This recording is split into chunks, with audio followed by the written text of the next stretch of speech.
This is the part of the cover of the book. Some of it is cut off, but you know, I put this picture on the cover, and it's one of the few pictures that is actually upside down from the normal, like how you look at how you think of the Earth to look from space.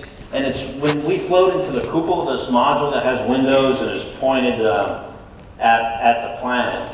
You float in there head first, so what you see is the planet looking like it's above you, as in some kind of science fiction movie. But this is you know, the Nile River Delta there in the middle. I don't know how this thing works. Technically challenged. Oh, here we go. Nile River Delta. It's got more than just one button. This is the Russian Soyuz. I clearly didn't take this picture because I was in the top there. Well, the Soyuz and the space shuttle are you know, they're similar in that they both launch people into space. That's kind of where the similarity stops. But the Soyuz is a much more traditional rocket. Interesting, you know, a lot of people don't notice this, but this is like this is like a metal lattice, and the white you see in there is actually this cloud on the other side. It's hollow, and the reason the Russians are pretty clever about a lot of things, and it's challenging to start a rocket motor when it's under zero gravity. So instead of having this first stage just fall away and then restart this motor that's in there, they start it when it's still attached. And that's why this area is open here, to get around this challenge of starting something when it's under 0 G. This is a picture of the cupola. This is my brother Mark. Actually, it's not on the screen. But I'm looking at the Earth, which it seems to be up in the sky, but we actually look down at the planet. Misha and I, my Russian brother from another mother, floating into the hatch together, day one of a year in space. I get inside there and I think, oh my God, this place looks the same, sounds the same, smells the same. Day one of a year. I'm thinking to myself, man, this is a stupid thing to do. You can't go home, right? There's no Uber. It's not yet, anyway. There was 9 of us on board at one time, and I just put this photo in here just to show the international aspect of the crew. 2 Russian guys, another Russian guy, another Russian guy, Kazakh astronaut. I'd never met him before I met him in space. I didn't even know what he looked like when he arrived on board. Gennady Kowalka asked me, would I like to see a picture of him? And I was like, absolutely not. I want it to be a surprise. But I knew the other 2 guys, so I figured out I wouldn't get confused. And Andy Mogensen from Copenhagen, Japanese guy, and then 2 Americans on board. Very international. This is the U.S. laboratory module. During the daytime, very busy with the lights on. And I think if you had OCD, this place would drive you insane. All those cables. And then again with the lights out.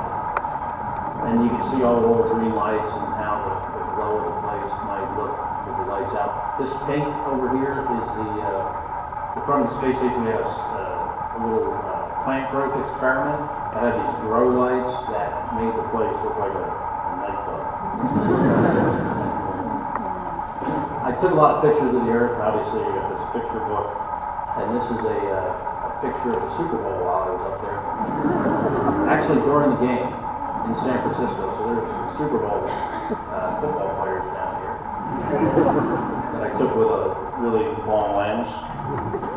So I figured I'd have a Super Bowl party.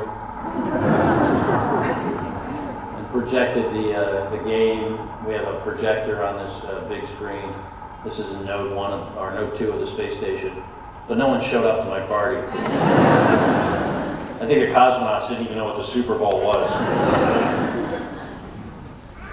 This is Washington, D.C., and this is a good example of how the lights, you know, depending on where you're flying, can look, they have different colors. They use different light bulbs, and you can even see this in you know, our nation's capital, but also other places around the world. You could often, I could look out the window, just from the colors of the lights, I could tell where over the earth we were.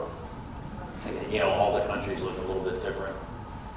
And I'm trying to go fast because I want to get to the Q&A, but looking at the back of the space station with a little aurora, this is the Russian segment here in the back part of the station.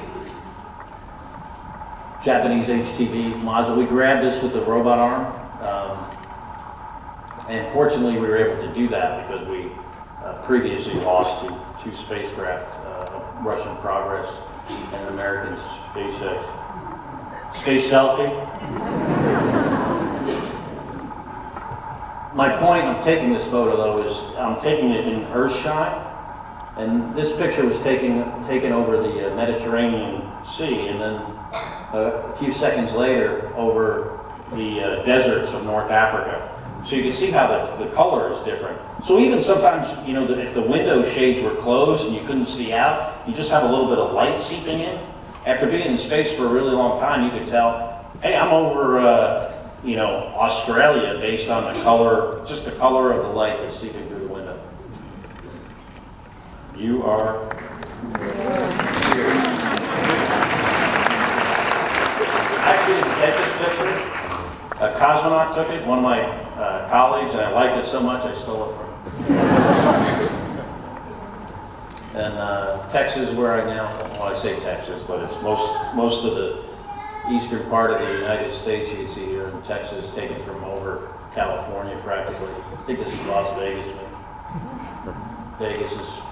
Vegas is the brightest spot. Times Square is the second brightest. I would say Jeddah in Saudi Arabia is probably the third. This is looking after, this is Buda, Italy, over Europe. Some Himalayas. And then I wanted to talk a little bit about these Earth art pictures. My photo book is in 3 parts. There's parts called The Mission, which is, you know, explaining what we're doing in space, the people, the hardware.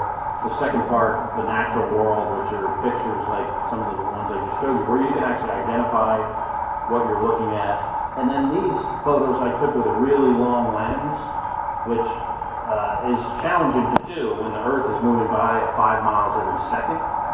So you have to be really, really steady. It takes months, I think, to just get the body control in space to be able to do that. And then not adding any color, but enhancing the color of the images I captured. So this is a dry lake bed, probably in you know, Tajikistan or somewhere like that. And then I have a whole series of these pictures that they'll kind of scroll through while we're doing some Q&A, I think. I'm not sure how much time I have left, but if you guys have some questions, I'd be, John and I would be happy to